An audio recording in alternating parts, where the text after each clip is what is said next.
हम जिएंगे तो स्वदेशी के लिए और मरेंगे तो इस देश के लिए। हम मरेंगे अपने देश के लिए। जो देश के प्रधानमंत्री नरेंद्र मोदी कहते हैं वो बातें यहाँ देश में रहने वाले कुछ लोगों को अच्छी नहीं लगती कि सुन ले पूरा विश्व इन आतंकियों के आकाओं को ढूंढ ढूंढ कर बाहर निकालेंगे, इन्हें मिट्टी में मिला। भारत की सेना की ताकत को देखा है, इसीलिए ये स्वतंत्रता दिवस और भी ज्यादा महत्वपूर्ण हो जाता है। ऑपरेशन सिंदूर के माध्यम से जिस तत्परता के साथ दिया, पूरी दुनिया ने भारत के सामर्थ्य और भारत के शौर्य का लोहा एक बार फिर से माना है। हमारे देश की जो युवा पीढ़ी है उन्हें ये समझना चाहिए कि कितना संघर्ष हुआ है इस देश को आजाद कराने में। यही दिक्कत है अमेरिका के राष्ट्रपति डोनाल्ड ट्रंप को कि भारत रूस से तेल खरीदता। भारत का ऐसा कहना है कि अगर आप हमारे ऊपर टैरिफ लगाएंगे तो फिर हम कोई दूसरा विकल्प तलाशेंगे। भले ही अमेरिका को पता ना पड़े, लेकिन आने वाले दिनों में उन्हें यह एहसास होगा कि वो क्या कर रहे हैं। दर्शकों नमस्कार, डीएनपी इंडिया देख रहे हैं आप, साथ हूं मैं आपके राहुल चौधरी।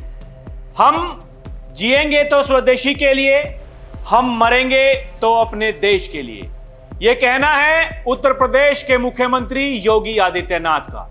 और योगी आदित्यनाथ का यह बयान ऐसे समय में आया है जब पिछले कुछ दिनों से लगातार कुछ राजनेता, इस देश में ही रहने वाले लोग, वो लगातार हमारी सरकार को घेर रहे हैं, सरकार की विदेश नीति को घेर रहे हैं। क्योंकि अमेरिका के राष्ट्रपति डोनाल्ड ट्रंप जो भारत पर टैरिफ लगाने की बात कर रहे हैं, जुर्माना लगाने की बात कर रहे हैं, और ये कहते हुए क्योंकि भारत रूस से तेल खरीदता है।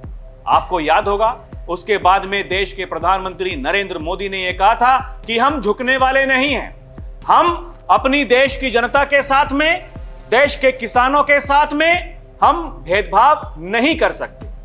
और वही योगी आदित्यनाथ कह रहे हैं कि हमें स्वदेशी का पालन करना ही होगा। जो स्वदेशी वस्तु हैं हमें उन्हें ही खरीदना होगा, इससे हमारे देश को फायदा होगा।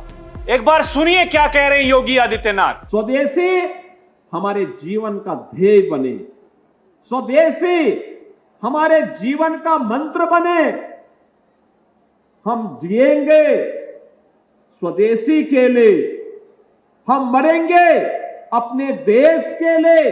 अपनी राष्ट्रभक्ति की इस पराकाष्ठा के साथ जब भारत आगे बढ़ेगा तो दुनिया की कोई ताकत भारत का बाल बांका नहीं कर पाएगी। और आजादी का ये संदेश हम सबको इस उद्देश्य के साथ आगे बढ़ाने के लिए प्रेरित कर रहा है। बार बार मैं आपका आह्वान करूंगा, बहनों और भाइयों, जब हम कोई स्वदेशी वस्तु खरीदते हैं, पर्व और त्योहारों की परंपरा प्रारंभ हो रही है, और पर्व और त्योहारों की इस परंपरा में हम स्वदेशी वस्तु खरीदते हैं तो हमारे हस्तशिल्पी और कारीगर काम पाते हैं।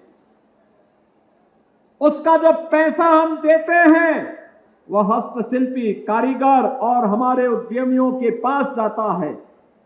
जो उनके पास जाएगा वह देश के विकास में ही खर्च होगा। तो दर्शकों, जिस वोकल फॉर लोकल की बात करते हैं देश के प्रधानमंत्री नरेंद्र मोदी, वही उत्तर प्रदेश के मुख्यमंत्री योगी आदित्यनाथ भी कर रहे हैं। वो अपने सोशल मीडिया एक्स पर ट्वीट करते हुए ये लिखते हैं कि उपहार हमारी भावनाओं की भाषा होते हैं और स्मृतियों को सहेजने का आत्मीय माध्यम भी। भाई बहन के स्नेह के पावन पर्व रक्षाबंधन पर पवित्र राखी से लेकर आत्मीय उपहारों तक इस बार स्वदेशी अपनाएं। आइए आदरणीय प्रधानमंत्री नरेंद्र मोदी जी के वोकल फॉर लोकल अभियान से जुड़कर अपने मित्रों और जो आपके प्रियजन हैं उनको जो आप उपहार दें वो आप स्वदेशी से सजा कर बनाएं और उसे और भी विशेष बनाएं। ये प्रधानमंत्री मोदी की तस्वीर लगाते हुए योगी आदित्यनाथ ने ये पोस्ट किया है। इस रक्षाबंधन राखी के पवित्र धागे से लेकर उपहारों तक स्वदेशी अपनाएं। तो स्वदेशी अपनाने की बात कर रहे हैं योगी आदित्यनाथ और कह रहे हैं हम जिएंगे तो स्वदेशी के लिए और मरेंगे तो इस देश के लिए। लेकिन दिक्कत इस बात की है, वही जो देश के प्रधानमंत्री नरेंद्र मोदी कहते हैं वो बातें यहां देश में रहने वाले कुछ लोगों को अच्छी नहीं लगती। प्रधानमंत्री नरेंद्र मोदी ये कह रहे हैं कि भारत किसी भी कीमत पर अपने किसान, पशुपालक और मछुआरा भाई बहनों के हितों के साथ कभी भी समझौता नहीं करेगा। भारत अपने किसानों के, पशुपालकों के और मछुआरे भाई बहनों के हितों के साथ कभी भी समझौता नहीं करेगा। और आपको याद होगा दर्शकों, देश के प्रधानमंत्री नरेंद्र मोदी वो हिंदी में ही बात करते हैं, अपने भाषण हिंदी में ही देते हैं, लेकिन जब उन्हें कोई संदेश देना होता है तो वो अंग्रेजी भाषा का इस्तेमाल करते हैं। ऑपरेशन सिंदूर से पहले, पहलगाम नरसंहार के बाद, जब प्रधानमंत्री मोदी ने पहली बार देश की जनता को संबोधित किया था तो फिर अंग्रेजी में ही कहा था कि सुन ले पूरा विश्व, इन आतंकियों के आकाओं को ढूंढ ढूंढ कर बाहर निकालेंगे, इन्हें मिट्टी में मिला देंगे। तो उन्होंने अंग्रेजी भाषा का इस्तेमाल किया था किसको सुनाने के लिए? पूरी दुनिया को सुनाने के लिए। और जो उन्होंने यहां पर लिखा है वही अंग्रेजी में भी लिखा है अपने सोशल मीडिया पर, और उन्होंने कहा कि what it takes, India will not compromise on the interest of its farmers, livestock keepers and fisherman. Farmers first, यह कहना है देश के प्रधानमंत्री नरेंद्र मोदी का, और वो ये संदेश पूरी दुनिया को दे रहे हैं। जो लोग टैरिफ खेलना चाहते हैं, ये संदेश उनके लिए है, और वही योगी आदित्यनाथ भी कह रहे हैं।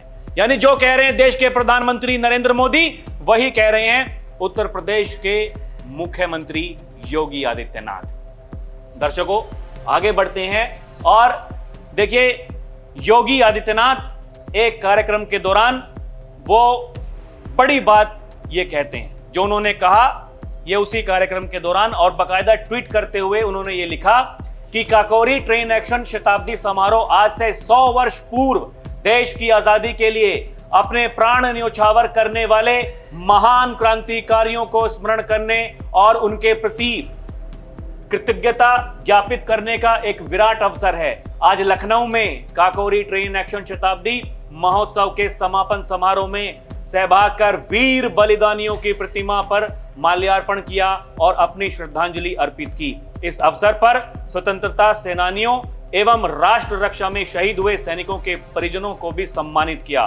महान क्रांतिकारियों की पावन स्मृतियों को नमन। ये तस्वीरें वहीं की, और वहीं से योगी आदित्यनाथ ने यह कहा, हम मरेंगे तो इस देश के लिए। तो वहीं से योगी आदित्यनाथ ने यह कहा, स्वदेशी हमारे जीवन का ध्येय बने, स्वदेशी हमारे जीवन का मंत्र बने, हम जिएंगे स्वदेशी के लिए, हम मरेंगे अपने देश के लिए।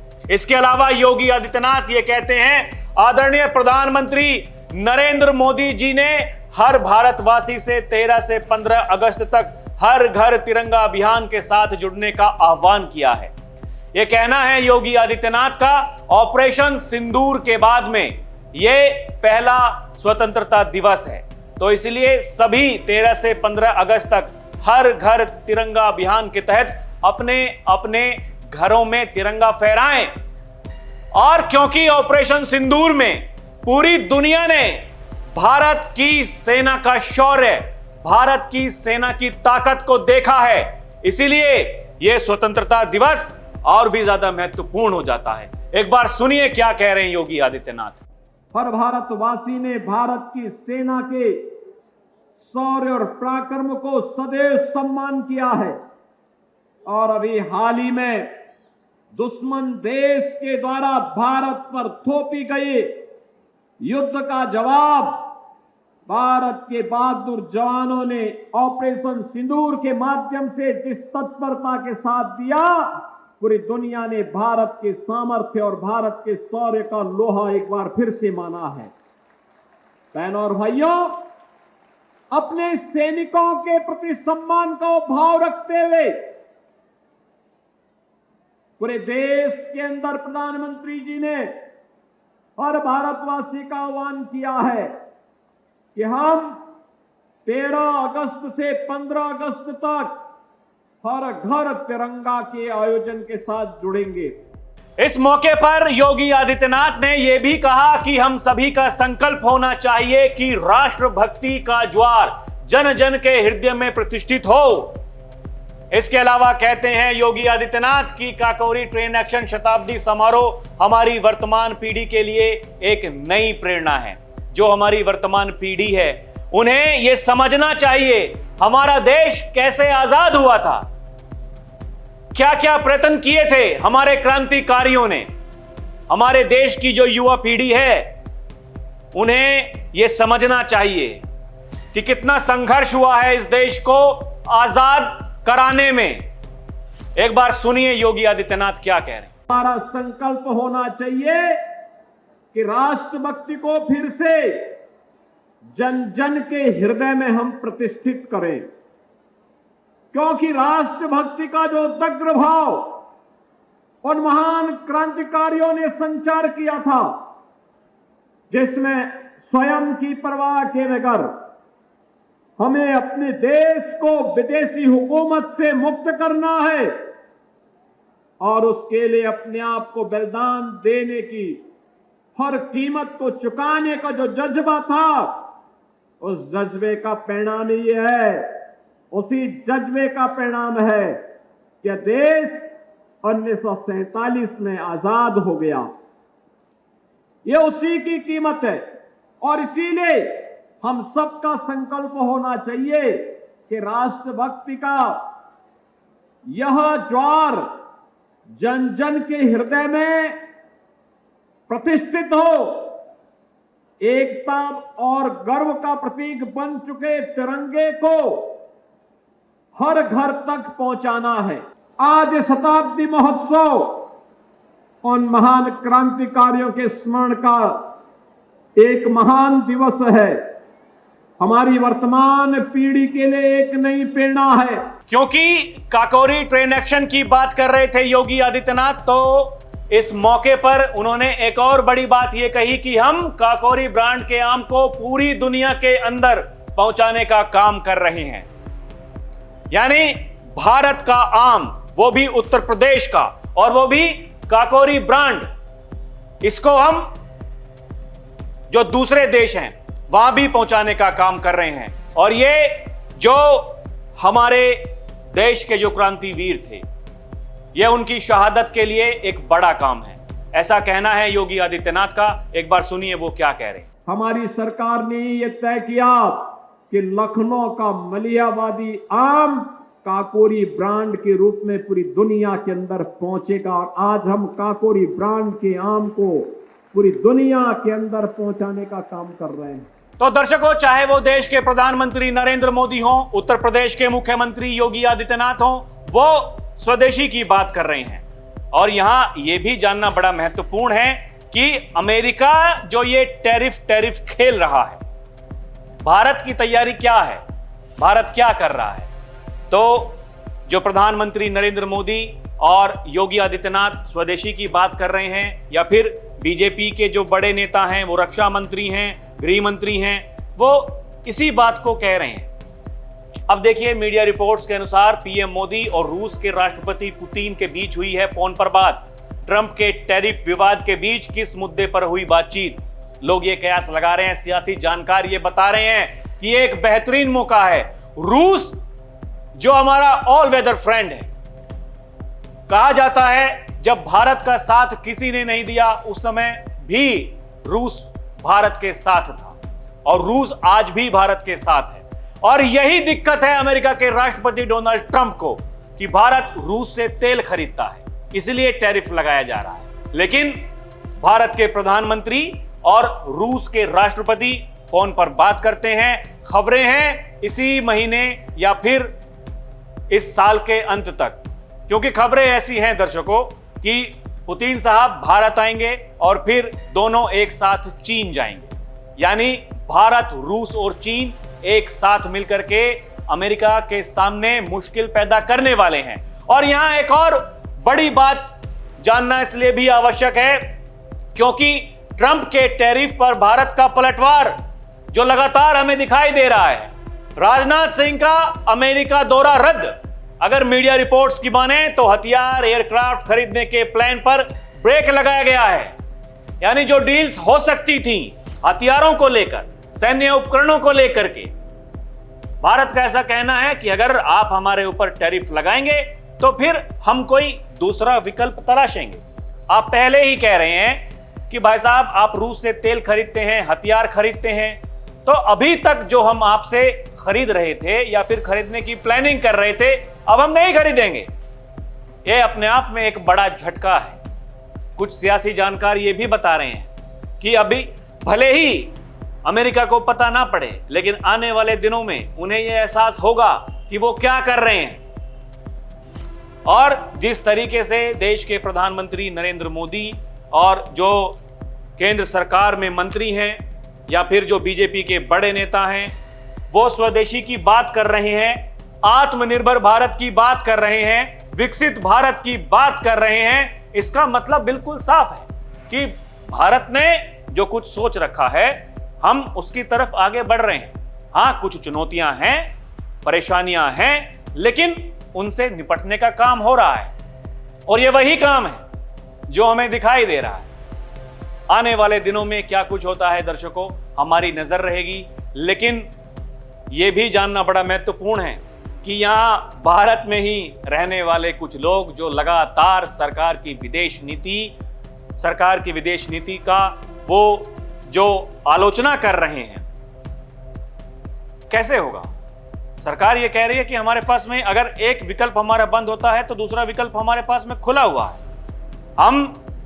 अगर हमें ट्रेड करनी है हम अपनी शर्तों पर करेंगे, हमें किसी से बात करनी है हम अपनी शर्तों पर करेंगे। दर्शकों, आप क्या कुछ समझ पा रहे हैं हमें कमेंट करके जरूर बताइएगा। अभी के लिए इतना ही। आप देखते रहें डीएनपी इंडिया, हर खबर भरोसे के साथ। नमस्कार, जय हिंद।